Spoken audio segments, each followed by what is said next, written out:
Halo guys, kembali lagi di Sub Story. Masih di sini Alfon dan Kevin. Jadi guys, di episode kali ini kita akan membahas seorang pria namanya Raffi Stefanian. Raffi Stefanian. Jadi Raffi Stefanian ini adalah seorang pria yang hidup di kota New York, Amerika. Nah, New York itu kan udah kota terkenal ya. Kalau kalian search kota New York di Google, itu kota New York dinobatkan sebagai kota termahal, kota dengan biaya hidup termahal di Amerika pun, di Amerika. Nah, tapi si Raffi ini itu bisa hidup di kota termahal di Amerika hanya dengan bekerja sebagai pemulung. Pemulung? Yang bener? Pemulung. Nah, tapi si Raffi ini bukan pemulung biasa, guys. Dia itu bisa dibilang pemulung elit lah.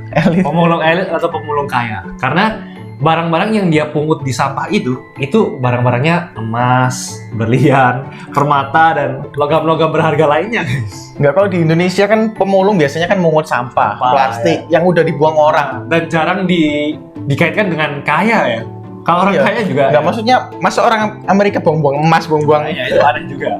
Nah itu, simak kisahnya berikut ini. Setiap orang punya caranya sendiri untuk menghasilkan uang. Sebagian besar menggunakan cara-cara yang baik seperti bekerja kantoran, membuat bisnis, atau berjualan. Ada juga yang menghasilkan uang dengan cara yang buruk, seperti mencuri, merampok, atau menipu orang. Namun terdapat juga beberapa orang yang menghasilkan uang dengan cara atau pekerjaan yang tak pernah kita bayangkan sebelumnya. Salah satunya adalah yang dilakukan oleh seorang pria bernama Raffi Stefanian. Setiap harinya, Raffi harus berjalan menyusuri kota New York untuk mengais barang-barang atau benda-benda yang terjatuh di trotoar kota New York. Semua hal itu ia lakukan untuk menghasilkan uang demi bisa hidup di kota New York yang terkenal sangat mahal. Kalian pasti jadi bertanya-tanya, apakah seseorang bisa hidup di kota termahal di Amerika Serikat hanya dengan menjadi pemulung saja? Namun kalian pasti semua kaget kalau mengetahui jika seminggunya Raffi Stefanian bisa menghasilkan $800 atau sekitar 11,5 juta rupiah hanya dengan menjadi pemulung. 11,5 juta per minggu? Iya, per minggu. Berarti itu kan sekitar berapa ya per bulannya? 46 juta ya per bulannya. Ya, nah itu kan berarti setara CEO atau sekitar direktur-direktur kelas tinggi loh di Indonesia. Gila. Dia kalau balik ke Indonesia udah langsung jadi kaya ya. Iya. Waktu itu aku pernah nge-search gajinya direktur perusahaan BUMN, nggak bisa disebut. Itu direktur ya, direktur paling tinggi. Itu 50 juta. Hampir sama ya? Hampir sama. Kan itu kan berarti $800 setiap minggu ya, Fon? Iya. Nah, tadi aku barusan cek gaji rata-rata pekerjaan orang-orang di New York itu berapa? Minimum. Minimum itu menurut web WageStaff.NY, ya ini aku nge-search yang paling atas. Iya. Itu rata-rata $15 per jam. Itu minimum. $15 per jam. Nah, tadi aku udah kali-kaliin seminggunya rata-rata orang New York minimal itu mendapatkan $675 pun. Masih lebih dikit. Lebih dikit kan? Tadi kan 800. Itu sekitar 10,1 juta. Masih lebih dikit. Iya. Jadi ini masih menarik ya, prospek gitu ya. Prospek menarik ya. Iya, makanya. Raffi Stefanian merupakan seorang pria yang unik dengan pemikiran yang unik dan juga pekerjaan yang unik. Setiap harinya, ketika hari sudah menjadi gelap dan jalanan cenderung sepi, Raffi mulai menyusuri jalanan di kota New York untuk mencari emas dan logam berharga di jalanan kota. Mungkin hal ini terdengar agak membingungkan ya, namun pekerjaan ini memang Raffi lakukan setiap hari. Raffi sendiri adalah seorang penambang emas jalanan. Setiap harinya ia akan mencari emas, perak, permata, dan berlian yang terjatuh di jalanan kota New York. Menggunakan pinset dan pisau lipat yang ia miliki, dirinya akan menggali celah-celah di trotoar untuk menemukan batu dan logam berharga yang secara tidak sengaja terjatuh di sana. Sungguh pekerjaan yang cukup unik yang tidak mungkin terpikirkan oleh siapapun, kecuali oleh seorang pria bernama Raffi Stefanian. Nah, pekerjaan-pekerjaan yang kayak gini itu, Fon, yang unik kayak gini itu kan sebenarnya ya nggak apa-apa. Yang penting kan halal ya. Pekerjaan apapun yang penting halal nggak apa-apa. Dan menurutku ini bukan nyuri, Fon. Bukan nyuri kan? Nemu sama nyuri beda. Kalau nyuri itu orang emasnya masih dikantongin terus diambil diam-diam, nah itu nyuri. Tapi kan kalau ini kan udah orangnya emasnya terjatuh terus udah lama mungkin ya, udah lama nggak nyadar juga. Dia kan sampai gali-gali celah trotoar ya, berarti kan orangnya kan udah nggak sadar dan paling udah lupa dan udah rela sama emasnya, terus baru diambil sama si Raffi ini. Jadi kan ya halal aja, nggak apa-apa. Kisah ini pertama kali terungkap saat seorang reporter dari The Post melihat seorang pria aneh yang sedang mengorek jalanan di kota New York. Setelah diwawancarai, akhirnya terungkap kalau pria bernama Raffi Stefanian itu sedang memulung logam berharga di sela-sela trotoar. Raffi Stefanian ternyata bukan merupakan seorang pemuda biasa. Ia ternyata bekerja sebagai pekerja lepas penyetel berlian. Intinya, ia dibayar oleh perusahaan untuk memperbaiki berlian dan permata pada perhiasan. Hal itulah yang ternyata membuat Raffi memiliki pengetahuan yang mendalam tentang berbagai jenis batuan dan logam berharga. Hal ini juga mempermudahnya dalam mengidentifikasi batuan yang ia temukan di jalanan. Menurut Raffi, logam dan batu berharga tersebut kerap kali terjatuh dari pakaian, sepatu, dan aksesoris mahal tanpa disadari oleh para pemiliknya.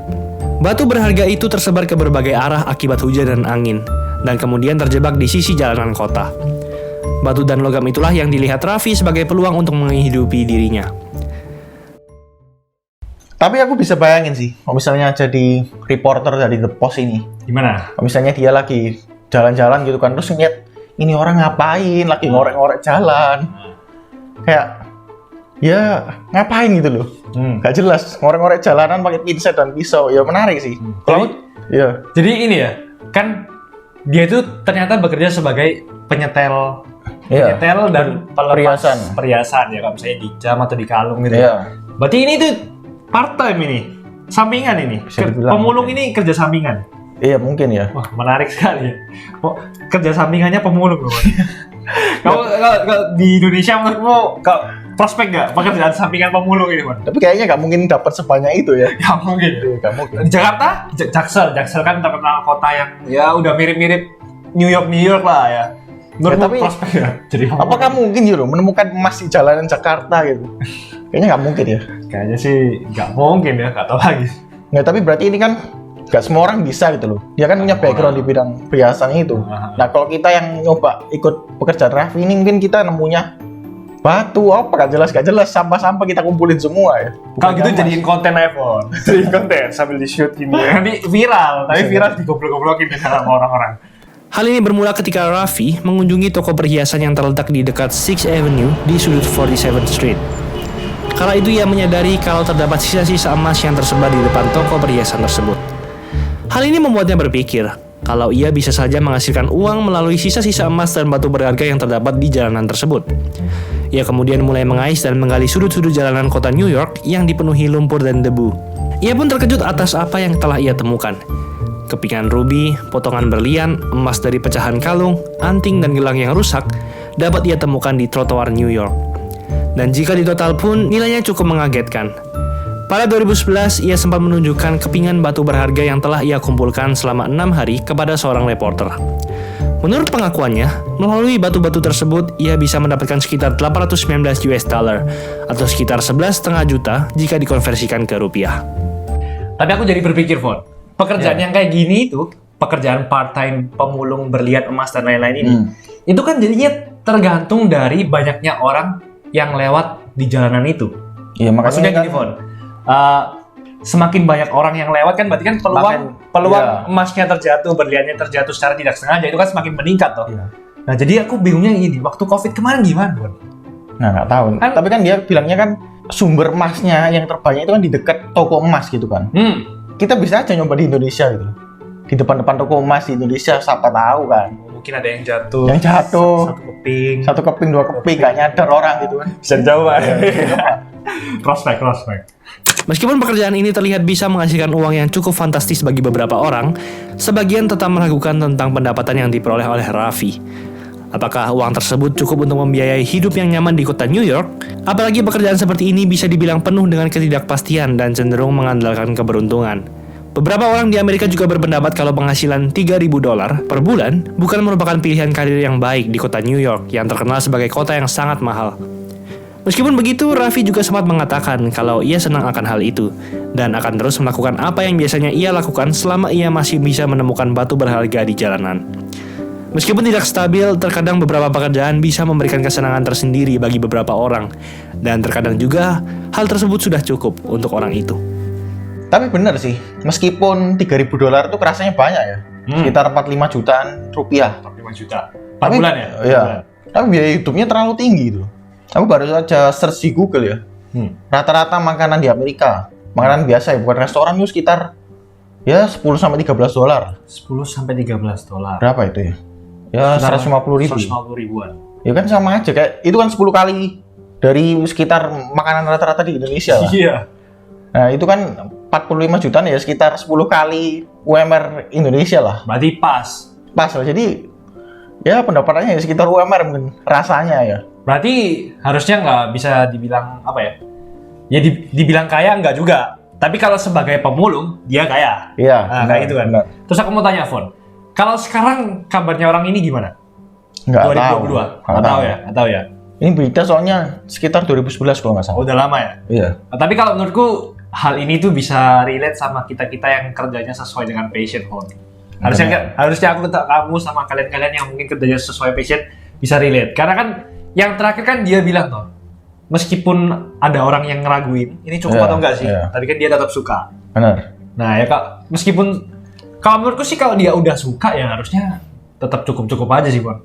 Iya. Buat apa ngelakuin pekerjaan yang akhir-akhirnya nggak bisa ngehidupin diri sendiri ya? Kalau aku sih jadi dia udah pindah ke kerjaan lain, Bon. Tapi menurutku ya, pekerjaan seperti ini tuh kayak gak pasti gitu. Iya. Kan bisa dibilang hoki-hokian lah. Kadang dapat emas yang bagus, kadang nggak dapat. Jadinya ya nggak tahu, mungkin bulan ini bisa hidup enak, bulan depan kita nggak tahu nasibnya gimana. Tergantung gimana dia ngelola uangnya aja. Kalau dia dapat banyak terus langsung dihabisin semua ya, ya tolong sih. Oke guys, itu aja ulasan mengenai episode tentang Raffi kali ini. Ya jika kalian punya request atau saran tentang topik-topik yang bakal kita bawakan selanjutnya, kalian bisa tulis di komen di bawah. Oke, see you on another episode of Sub Story.